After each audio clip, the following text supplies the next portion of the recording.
guys, welcome back to Macro Insight. Today's the 16th of February and let's take a look at markets. So what's been going on? Well, I mean, the S&P, let's take a look at that first. That's been flying to new highs, and the 4,000 level very much in sight.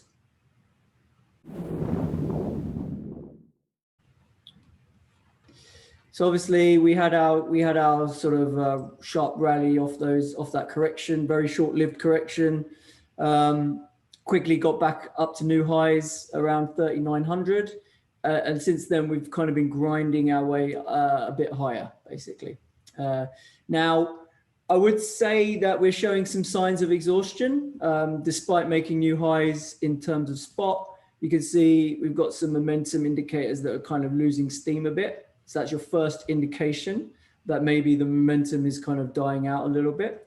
But let's be honest, right? We've had extremely strong price action. That dip lasted a matter of days and it ripped straight back to new highs, right? You've also had, so what else has been going on? You've had Trump acquitted now. So the Senate can focus back on the matter at hand, which is the stimulus bill.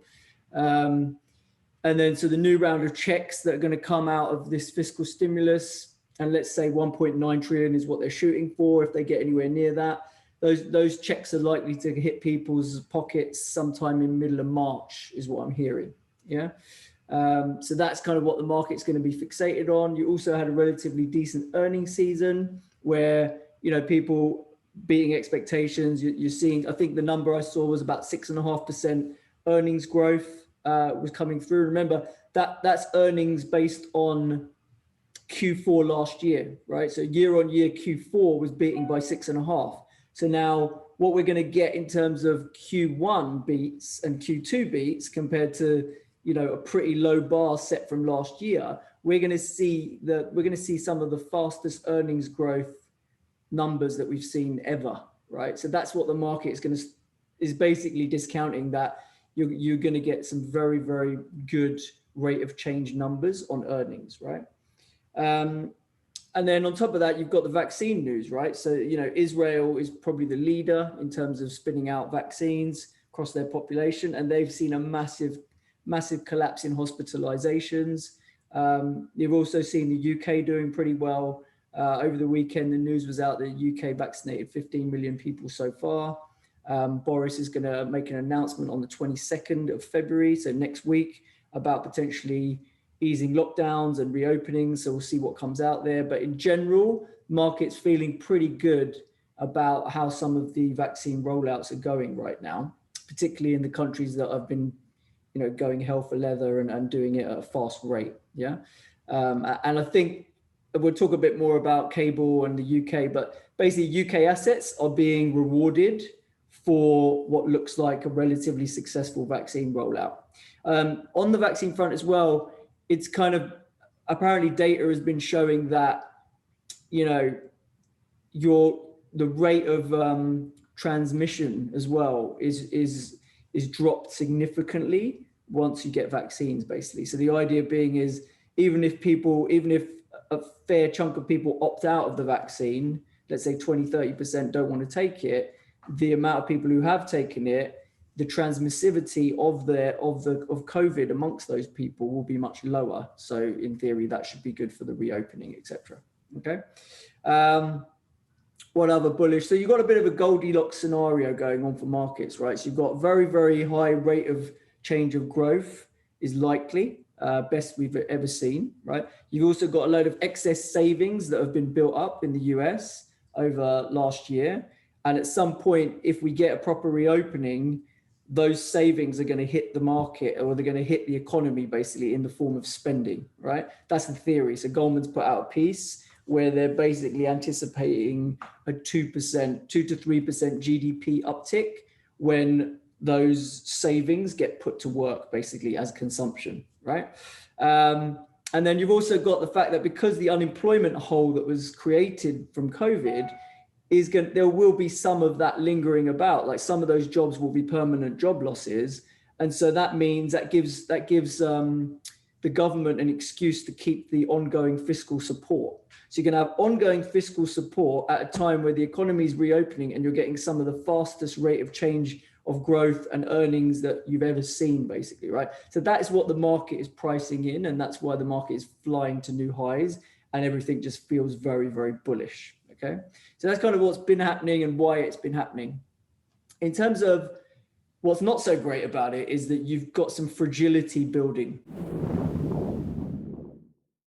You know, the percentage of stocks that are actually beating the broader index is very low. So that means the leadership in the market is quite narrow, right? So the amount of stocks that are leading the market is getting smaller and smaller.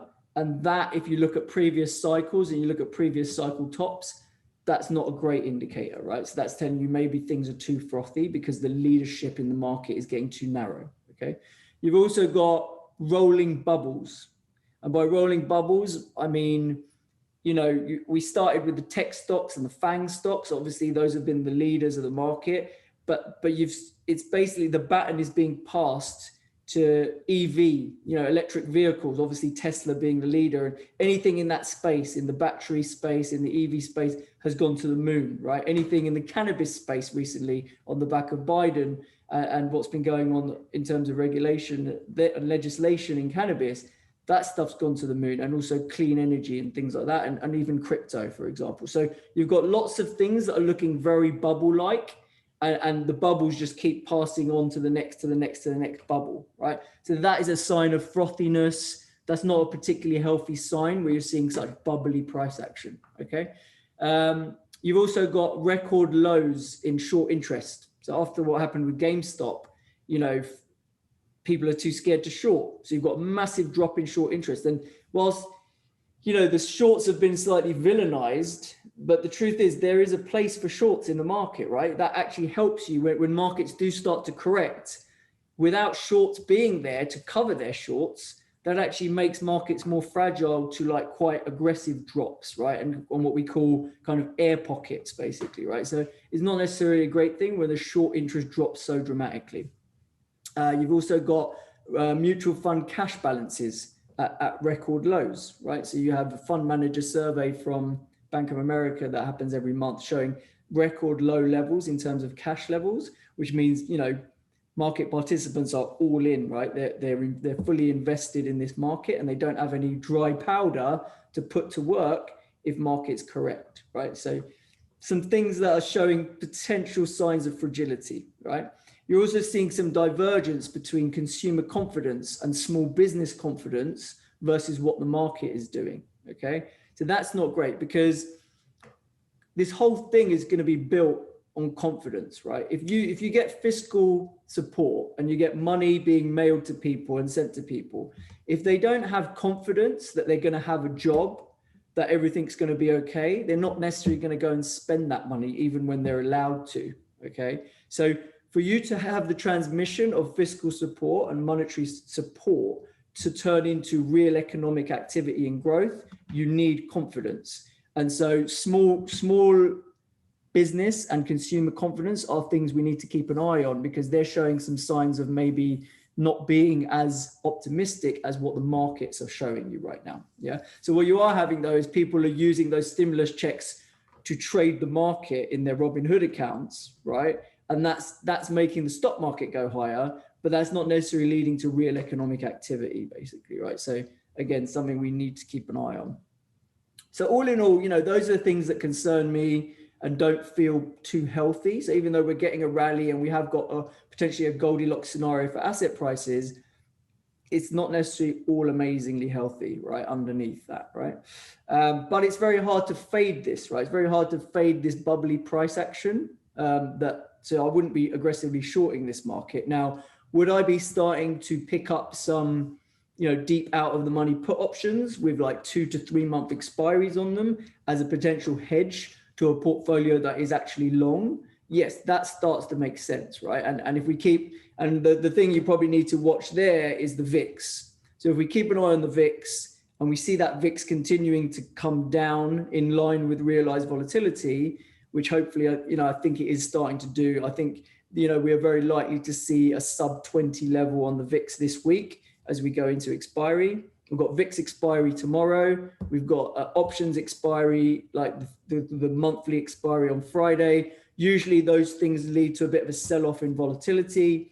So we may well see VIX take out that 20 level by the end of this week, right? So as you start to see VIX get to those lower levels, maybe around sort of 18 level, let's say you manage to get the S&P up towards 4,000, that's when you're now starting to think, okay, I probably need to start accumulating some hedges and putting some puts in the book in my back pocket, because things are feeling a little bit stretched and a little bit overdone, basically, right? So that's kind of my game plan. So I haven't really aggressively started buying puts yet, but I will probably start to accumulate some puts as the week plays out, and maybe into next week as well.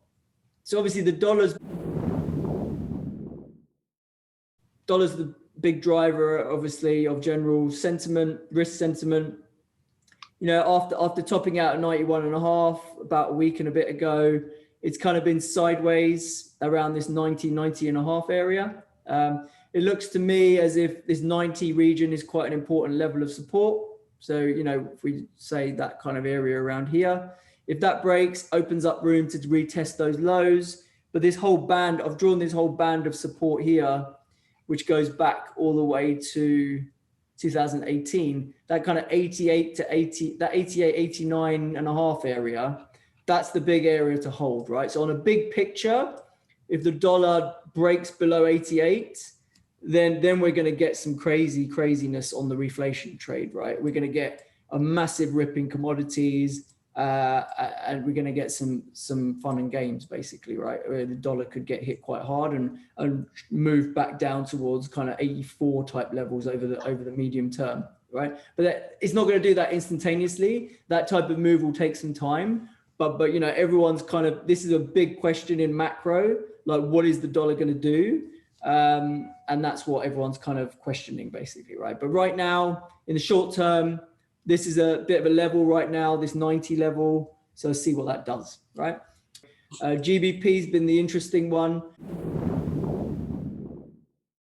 So we're talking about this wedge pattern that it was forming, right? And I thought that wedge would break to the downside, but as it turned out, it broke to the upside, right? So that was wrong. I cut half my cable short position when we took out 138.5, and I had a plan to maybe resell some at around 140, which we haven't got to yet. But right now, it does seem that you know, I mentioned last time, right? Usually you get a correlation, you get a negative correlation between the FTSE and the currency, right? And when on the occasional periods when that doesn't happen and they move together, it's usually because there's some big macro driver that is kind of going on around UK assets, okay? And it's either, you know, UK assets are just a bit underweight. So the positioning on UK assets was a bit underweight. And now there's a kind of reevaluating of those expectations for the UK, given the vaccine news. I mean, that's pretty much what I would put it down to, basically, right? So I think the market was not anticipating such positive vaccine news, yeah? And now it's giving the UK a bit of a benefit of the doubt that they've done a good job at just going hell for leather, rolling out all these vaccines to 15 million people. And their reopening is arguably going to happen even sooner than most of the developed world, right? I mean, faster than the US, well, you could argue the US hasn't really shut down in any way, in anything like the same way as the UK has. But obviously Europe has had quite dramatic shutdowns, and Europe's vaccine rollouts are not going anywhere near at the pace as the UK, basically, right? So I'd say that's why the UK is getting a bit of benefit of the doubt, and that's why UK assets are re-rating a little bit. My overall macro thesis for the UK and the fact that the Brexit scenario and what it means for the UK hasn't been fully priced in, I think that's probably still right.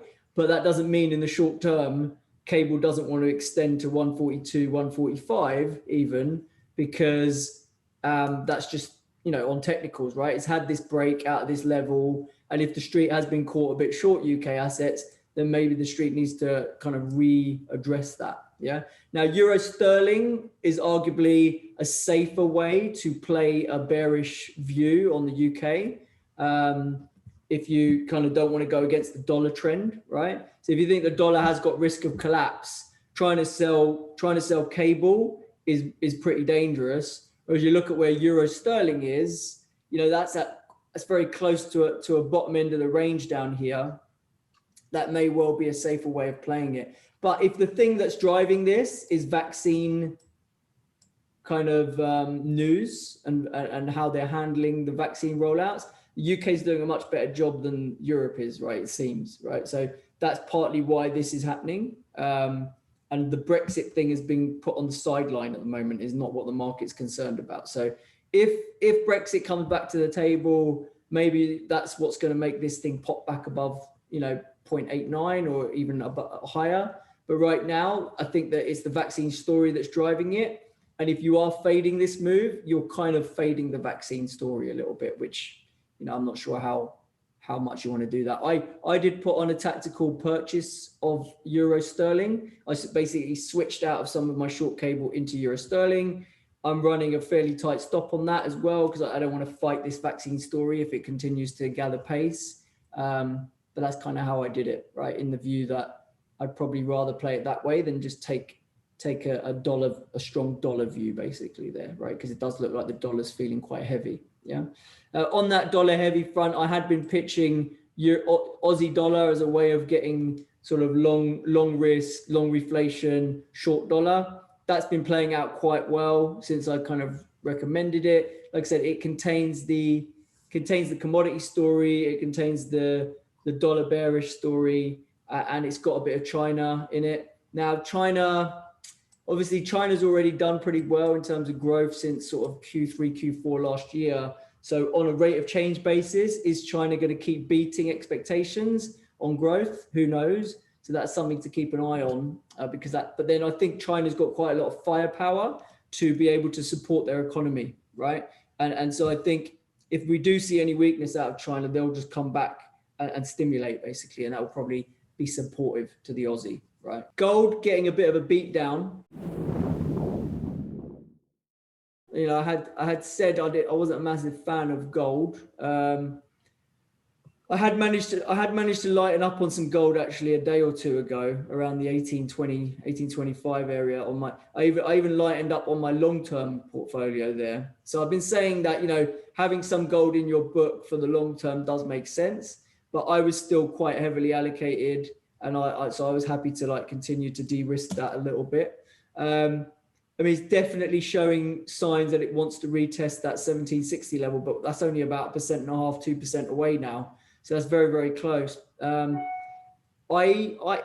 know, if I had to guess, I would favor it breaking down below that level rather than holding that level, right? I feel like the price action in gold, the kind of way it's going in terms of yields breaking out in the US, a lot of this narrative is pretty bad for gold prices. And I suspect that there's probably quite a lot of people that allocated quite heavily into gold last year, and there might be some, and maybe they weren't that fast to take it off on the back of the vaccine in November, but there might need to be some position rebalancing out of gold. So I think a lot of people will be clinging on to this 1760 level to hold, and if that level breaks, then that will probably trigger a bit of a cascade down towards that 1670 level as people de-risk out of gold and realize that that yield story is basically quite big. The only thing that's going to save gold, really, in my view, is going to be if they start implementing yield curve control, and I don't think they're going to do that at the levels of yields that we're at just yet, right? So I think it will take a bit of time for that to happen. So I definitely think the path of least resistance in gold is probably lower at the moment. All I'm seeing in commodities is just more and more volatility,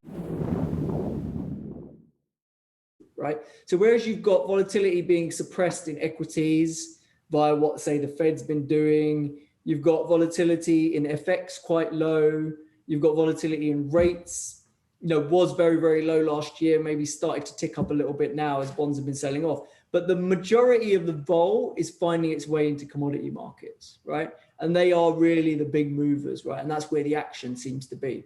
And I'm probably a bit more comfortable playing it from the long side on these commodities than I am on the short side. There's always a risk when you go short a commodity.